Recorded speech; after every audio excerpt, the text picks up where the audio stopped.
सबको जय मसीह की। आज हम लोग एक विषय में चलेंगे, भजन संहिता 95, 95 और 7 से लेकर 11 में परमेश्वर की आवाज़ सुनने की ज़रूरत है आज हमें। ओके, और पढ़ते हैं हम लोग, क्योंकि वही हमारा परमेश्वर है और हम उसकी चराई की प्रजा और उसके हाथ की भेड़ हैं। भला होता कि आज तुम उसकी आवाज़ सुनते, अपना अपना हृदय ऐसा कठोर मत करो जैसा मरीबा में और मस्सा के दिन जंगल में हुआ था, जब तुम्हारे पुरखाओं ने मुझे परखा। उन्होंने मुझको जांचा और मेरे कामों को भी देखा। 40 वर्ष तक मैं उस पीढ़ी के लोगों से रूठा रहा, और मैंने कहा, ये तो भटकने वाले मन के हैं और उन्होंने मेरे मार्गों को नहीं पहचाना। इस कारण मैंने क्रोध में आकर शपथ खाई कि ये मेरे विश्राम में कभी प्रवेश ना करने पाएंगे। आज अगर हम उसकी आवाज़ सुनते हैं तो हमारी मन को आज कठोर नहीं करना चाहिए। परमेश्वर की आवाज़, परमेश्वर की वचन, परमेश्वर की आवाज़ अगर हम सुनते हैं तो हम उसको कभी भी मन को कठोर नहीं करना चाहिए। परमेश्वर दयाबंद है, परमेश्वर प्रेमी है। परमेश्वर ने जगत से प्रेम किया, आपको मुझे नया जीवन देने के लिए वो स्वयं मनुष्य का रूप धारण किया और इस पृथ्वी पर आकर हर एक तकलीफ उठाया, हर एक परेशानी उठाया, बदनाम हुआ। क्यों? क्योंकि आपको और मुझे उद्धार देने के लिए।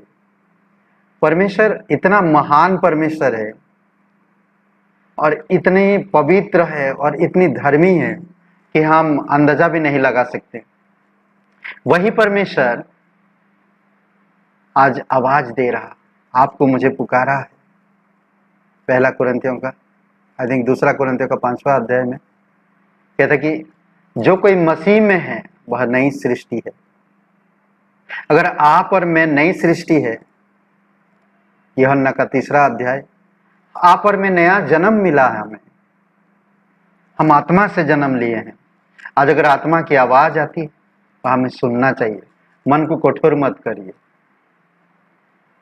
मनसा और मरीबा में जैसे लोगों ने किया था, भजन संहिता में हम लोग जैसे पढ़ा, आप ये पढ़ सकते हैं निर्गमन की किताब 17 अध्याय 1 से 7 वचन में, और गिनती का किताब 13-14 वचन में। देखिए, जब गिनती के किताब में अगर आप देखेंगे कि जब मूसा ने 12 भेदियों को भेजा था कनान देश की जायजा लेने के लिए, तो जब वो लोग लौट के आए तो क्या समाचार लाए थे? बैड समाचार, अच्छा नहीं था। उनका जो समाचार था वो विपरीत था, अलग था, और उसके अनुसार इजराइल लोग उनकी सुने और उसके अनुसार वो लोग काम किए। परमेश्वर को रिक्स दिए, परमेश्वर को परखा, परमेश्वर को जानने के बावजूद भी उसके मार्ग पर नहीं चला, उसके वचनों को नहीं चला। इसलिए इब्रानी के 3 अध्याय में बहुत खूबसूरत बातें कहता। 3 अध्याय और वचन आई थिंक 7 में कहता, जब उसकी आवाज सुनो तो अपने मन को कठोर मत करो। 8 वचन में कहता कि जब आवाज सुनो तो अपने मन को कठोर मत करो। हमें आवाज सुनने की जरूरत है, हमें मन की कठोर करने की जरूरत। कठोर वो लोग तीन प्रकार का दिल था उनके अंदर ना। कठोर दिल था, और भटका हुआ दिल था, और एक दिल था जो कहता है वचन में, आई थिंक 13 वचन में, 12 वचन में कहता, अविश्वासी दिल था। आपको मुझे परमेश्वर ने संसार से छुड़ाया, इजराइल लोगों को मिस्र से छुड़ाया। आप और मैं दुनिया की, आज हमारी इस धरती की जंगल में घूम रहे हैं। वो लोग रपीदीप के जंगल में 40 साल तक घूमे। किस लिए पता है? क्योंकि परमेश्वर के मार्ग को नहीं पहचाना, परमेश्वर के आवाज को नहीं पहचाना, परमेश्वर के वचन पर विश्वास नहीं किया। जो परमेश्वर ने उनको वादा किया था, उस वादे पर वो लोग विश्वास योग्य नहीं रहे, परमेश्वर के वादों पर विश्वास नहीं किया। इसीलिए वो 40 साल तक भटकते रहे। आज आप और मैं संपूर्ण काम पर भरोसा रखते हैं, प्रभु यीशु मसीह ने अपना बहुमूल्य लहू देकर आपको मुझे छुड़ाया। उसकी लहू की सामर्थ्य है आप पर और मुझ पर।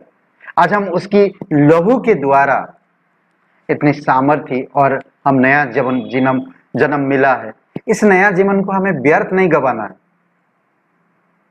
हमें इस प्रकार का दिल नहीं रखना, कठोर दिल नहीं रखना है। हाँ, बुरा भरा दिल नहीं रखना या अविश्वास भरा दिल नहीं रखना, और बिल्कुल ऐसे दिल बिल्कुल नहीं रखना। हमारा परमेश्वर हमें पूरी तरह से साफ करता है। इब्रानी का किताब 4 अध्याय 12 वचन में परमेश्वर का वचन हमारे दिल को साफ करता है। जब वचन अंदर जाता है, जो परमेश्वर कहता वचन अंदर जाता है और हमारी गंदगी को साफ करता है। इसलिए जब हम उसकी आवाज सुनते हैं तो हमारे मन को कठोर नहीं करना चाहिए। परमेश्वर की आवाज सुनिए, पीछे मत देखिए। वो लोग पानी जब नहीं मिला तो वो लोग मूसा के ऊपर बुड़बुड़ाने लगे, कुड़कुड़ाने लगे, यहाँ तक कि मूसा के ऊपर पत्थरवा करने के लिए आ गए। ये विश्वासी है, परमेश्वर के लोग है, यहूदी लोग। सोचिए, इतनी चमत्कार देखे परमेश्वर उनके जीवन में इतने महान काम करता है। उनको 40 साल तक मन्ना खिला रहा है, तब भी ये लोग परमेश्वर के वादों पर भरोसा नहीं रखते, परमेश्वर पर विश्वास नहीं रखते। अविश्वासी मन था, कठोर मन था और बुरा मन था। इसलिए आपको मुझे संभालना है। आज परमेश्वर की आवाज सुनते हैं, प्रभु यीशु मसीह के मार्गों पर चल। यीशु ने कहा, मार्ग सत्य और जीवन में ही हूँ, बिना मेरे द्वारा तुम परमेश्वर के पास नहीं जा सकते। आपको यीशु मिला है। आज पवित्र आत्मा के सामर्थ से परमेश्वर की वचनों को सुनिए, वचनों के अनुसार जीवन बिताइए, वचनों के मार्ग पर चलिए, वचन जैसा कहता है वैसा जीवन को जिए, तो आप इस संसार में भटकेंगे नहीं।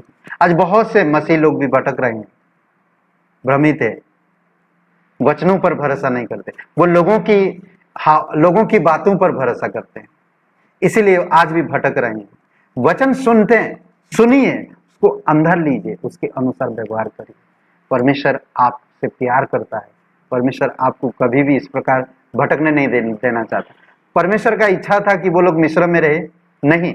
परमेश्वर का इच्छा था कि वो लोग जंगल में भटके? नहीं। परमेश्वर का इच्छा था कि वो विश्राम में जाए, परमेश्वर के वादे किए हुए देश में जाए, जहां पर दूध और मधु की धाराएं बहती। आज भी परमेश्वर आपको मुझे कहता, मैं तुम्हें स्वर्ग में ले जाऊंगा, जहां पर शांति है, रोना नहीं, तकलीफ नहीं और डर नहीं, बुराई नहीं। ऐसे शहर में ले जाएगा, ऐसे राज्य में रखेगा। हमें उस राज्य में लेकर जा रहा है। हमें आज कुड़कुड़ाने की जरूरत नहीं, हमें आज पीछे मुड़ने की जरूरत नहीं। हमें वचन को सुनना है, वचन के पहचानना है, वचन के अनुसार हमको चलना है। आमीन। आइए हम लोग प्रार्थना करते हैं। हमारे जीवित परमेश्वर, हम धन्यवाद देते हैं, आपकी स्तुति महिमा करते हैं।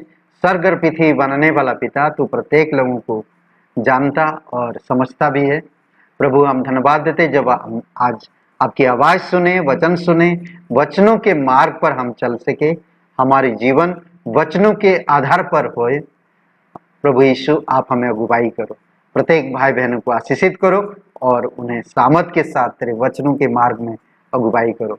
वचन की पहचान दीजिए पिता, वचन पर चलने वाले बनाइए। धन्यवाद देते, सुनने वाला ही नहीं पर वचन पर चलने वाले बने। धन्यवाद। प्रत्येक भाई बहनों को अभिषेक करो, यीशु मसीह के नाम से मांगते हैं। आमीन, आमीन। सबको जय मसीह की।